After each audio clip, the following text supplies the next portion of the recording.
Ladies, good morning. Well, the good news is this fire is now out, but boy, the damage out here is definitely something to see. And if we can, Omen, if you feel safe enough to get in the middle of the streets, we can show this line of SWAT team officers out here. Take a look at that line of them.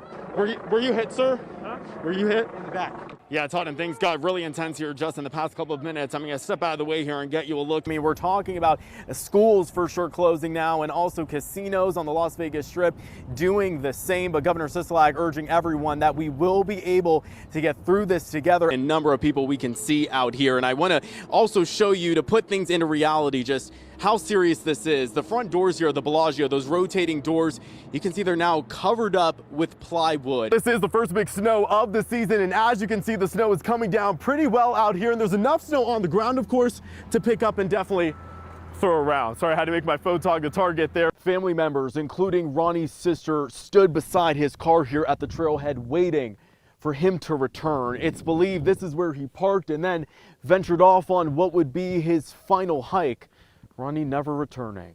It was a day that began with hope. He will do everything in his power to get home. But ended in tragedy. The police did tell me that the man was my brother.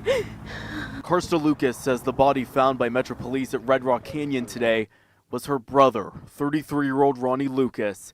He had been missing since Sunday after a call from Ronnie saying he was lost somewhere in Red Rock Canyon. You lose a family member and you just have to release it. It's heartbreaking. The search began shortly after. A helicopter went looking for Ronnie Sunday, but harsh weather halted their efforts. Making matters worse, temperatures overnight were near freezing. Ronnie was also a diabetic. But crews continued their efforts bright and early Monday by air again and by foot, with help from Red Rock Search and Rescue. Folks even going into their own pockets to help find Ronnie. Without the donations of the fuel for the chopper, we may never have found my brother. But on the second day, just about 48 hours after being reported missing, word got to the family that a body had been found.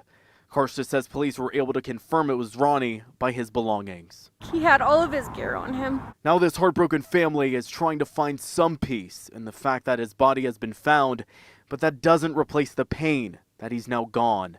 Ronnie leaves behind a 10-year-old son. When we can't bring him home alive, at least we're able to bring him home to bury.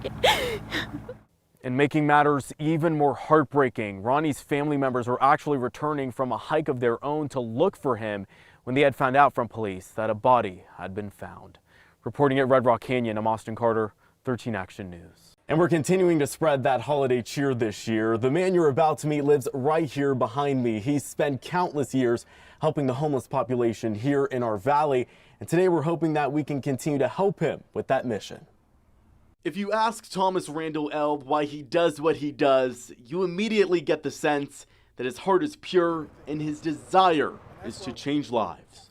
Some people, they be out there so long, they just don't know how to go and ask for help.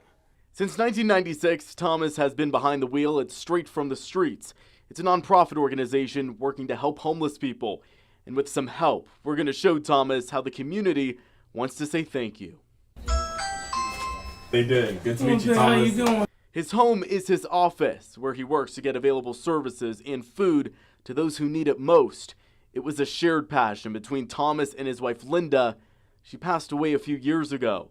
When that happened, Thomas says critical money came to a halt. I run it the same way, but I use my own funding.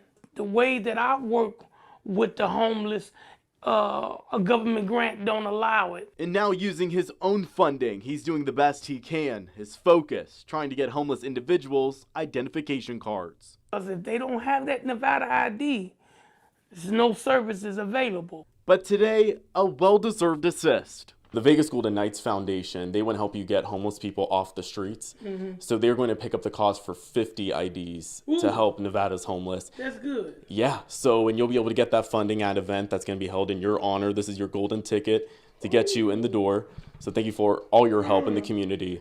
Standing behind him there is Lisa Caucus. She nominated Thomas for our 13 Days and Nights of Giving. She says there's no one more selfless or deserving of some help. He's super passionate about helping the homeless, and you almost can't help but want to get involved because that passion's contagious. Austin Carter, I'm telling you, this is great. 13 Action News.